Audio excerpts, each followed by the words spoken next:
Bonjour à toutes et à tous, j'espère que vous allez bien. On se retrouve pour le brief du mardi 4 mars, il est 8h43. Aujourd'hui, on va parler donc des news économiques, du ratio long and short, du funding, open interest, des liquidations. On regardera ce que font les whales en finissant par l'analyse technique de Bitcoin. Mais avant ça, on va regarder donc ce qui s'est passé hier. Hier, on a eu un joli dump qu'on a pu trade. En fait, on a juste TP trop tôt. Donc le but était tout simplement de rebondir. Maintenant, il y a eu Trump qui a parlé, etc. Il y a eu des news sur les cryptos. Je les ai donnés directement sur le Discord. Mais en tout cas, voilà, on a eu ce rebond, donc là où on a TP final, donc on a sorti quand même un RR de total de 3,63. Ça veut dire que si jamais vous risquez 1% de votre capital, vous gagnez 3,63% de gains, donc 10%, 36%, etc. Bon, c'est pas ce que je préconise, mais bon, pour 1%, 3,6% en tout cas. Si jamais il y en a qui ont hold, GG à vous, clairement, bien joué, parce que là, vous avez fait un RR de 9. Donc ça veut dire que 1% pour 9% de gains, donc vraiment, vraiment intéressant. En tout cas, là, on est dans une zone où si jamais elle ne tient pas, clairement, je vous le dis, ça pue. On peut aller beaucoup, beaucoup plus bas et on peut ne pas s'arrêter là où tout le monde prédit autour des 77 000 $. Parce que oui, on a le gap CME qui nous annonce qu'on va le fermer. Donc là, moi, je ne l'ai pas, c'est pas la charte CME, mais il s'arrête par là. Mais en tout cas, dites-vous bien une chose, c'est qu'ensuite, bah, on va pas front run la zone OTE daily si jamais on y vient. Il y a de fortes chances de venir chercher les 74, voire les 70 000 $ parce qu'on a un gros OB daily plus fermer ce FVG juste avant. Donc clairement, ne vous dites pas je long à 77 000 si jamais on commence à y aller. Ça va plutôt être rendez-vous autour des 70, 71 000. Moi, ce que je pense, c'est que là, actuellement, on est dans une zone dans laquelle on peut rebondir. Ça veut dire que si jamais il y a un setup dans cette zone, je le prendrai. Mais en tout cas, pour le moment, il n'y en a pas, que ce soit dans peu importe la time frame, hein, si je me regarde en 1 heure, si je me regarde en M15. Alors M15, j'ai pas regardé. Non, on n'a même pas de setup, c'est que des mèches. Si je me regarde en M5, on en a peut-être un. Donc non, voilà, on peut très bien revenir chercher. Donc là, on voit qu'on a front run l'OB M5 qui se trouve donc juste ici. Là, on a un joli OB, donc on peut très bien venir mèche là-dedans. Derrière, pouvoir sortir un setup. Donc on valide notre changement de tendance. Et derrière, hop, on revient chercher l'order block qu'on a créé ici et derrière pour repartir. Donc l'idée, ce serait de former quelque chose comme ça. Ce serait vraiment intéressant de pouvoir rentrer là-dessus avec un stop loss là-dessous pour derrière pouvoir repartir à la hausse. En tout cas, voilà, tant que je ne vois pas ça, je ne vais pas ouvrir de longue. Et si jamais on n'a pas de choche, bah, tout simplement, il n'y a pas de longue. N'allez pas FOMO. L'entrée dans l'OB, elle peut se faire, hein. On peut très bien prendre cette OBM5 avec un stop loss là-dessous. Ça peut être intéressant d'avoir ce scalp. En tout cas, c'est pas quelque chose que je préconise tout de suite. Moi, je pense que je vais surtout attendre un setup intéressant. Au niveau crypto bubble, bon, bah, toutes les cryptos, elles ont pris cher, hein. Hier, clairement, voilà, on a du moins 10, moins 15, moins 20% sur certaines cryptos. On a le Pi qui tient bien, c'est le seul d'ailleurs. Mais sinon, tout le reste a pris environ entre moins 10 et moins 20%. Au niveau news économique, on n'a pas grand-chose aujourd'hui. On va simplement, on a le carnaval au Brésil. En tout cas, cette semaine, le plus important, c'est vendredi. On va avoir des news vraiment impactantes. On a le taux de chômage à 14h30. On a le rapport sur la politique monétaire de la Fed à 17h. Et à 18h30, on va avoir un discours de Powell. Donc, attendez-vous à avoir pas mal de mouvements. Jeudi, ce sera également donc la décision de la BCE sur les taux d'intérêt. Donc, on risque d'avoir pas mal de mouvements. Et le taux de facilité de dépôt. Petite parenthèse, j'ouvre la school Crypto Mega ce soir à 18h, donc soyez au rendez-vous. Je vous ai mis un petit message là-dessus, le lien sera donné directement sur ce canal. En tout cas, voilà, vous avez tout le descriptif de ce que comprend la school là-dessus. Et c'est au prix de 29,99 par mois pour les 50 premiers. Ensuite, on va monter les prix. En fait, ça permet surtout de restreindre les participants pour maintenir la qualité en fait du service. Donc ensuite, au niveau des funding, open interest, on reprend, on voit que bah, on a clairement une chute, on a même eu des funding négatifs suite à ce dump. Donc ça veut dire qu'ici, il y a quand même pas mal de gens qui ont réussi à catch le short, mais ça veut dire qu'on a pas mal de liquidations à venir chercher au-dessus. Parce que là, il y a pas mal de gens quand même qui ont réussi à short. Ensuite, on voit donc juste ici, une hausse de l'open interest avec une rehausse des fundings, ce qui veut dire que ici, il y a pas mal de gens qui sont rentrés en longue. On voit que sur ce tout petit dump, on n'a pas vraiment liquidé, donc potentiellement, on a encore des liquidations à venir chercher là-dessous.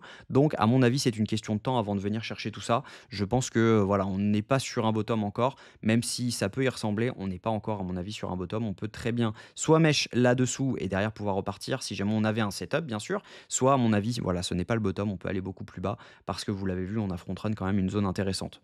Au niveau liquidation, bon, bah, on a liquidé pour 1 milliard de dollars sur les dernières 24 heures. Clairement, tout le monde s'est fait défoncer.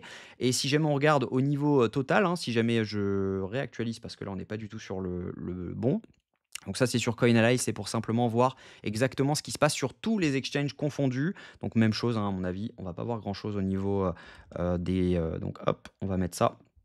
On va pas voir grand-chose, c'est surtout là du long qui est en train de se fermer. On voit donc une baisse, de l'open interest avec une baisse des funding, donc c'est majoritairement du long qui est en train de se fermer. Mais c'est ce que je vous avais dit, hein, sur ce long, on a quand même pas mal de gens qui ont sur ce pump, on a quand même pas mal de gens qui ont réussi à long. On voyait donc cette hausse de l'open interest avec une hausse des funding, ce qui veut dire qu'ici, il y avait énormément de gens qui ont réussi à long avec des liquidations à prendre en dessous.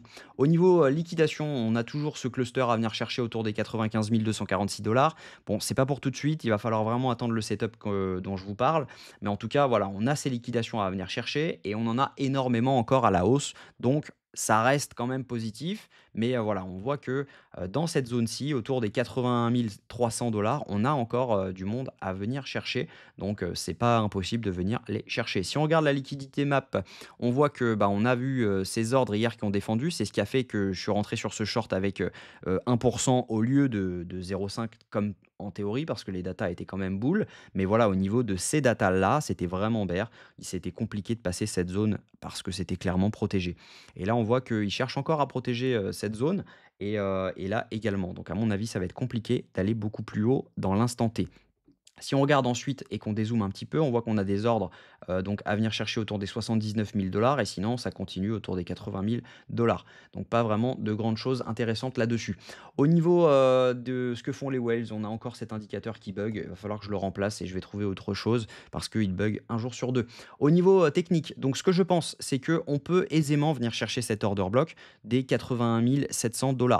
On voit que, donc si jamais je reviens dans la liquidité map, donc autour des 81 000, hop, c'est juste ici, autour des 81 700 $. Est-ce qu'on a des ordres? 81 700, tac, si jamais je regarde, on voit qu'on a des ordres autour des 81 500 $ dans l'order block et derrière on n'a pas grand-chose juste avant. Donc on a un bel ordre pour venir chercher les 81 500, mais on n'a pas grand-chose avant. Est-ce qu'on a des liquidations dans les 81 700 $?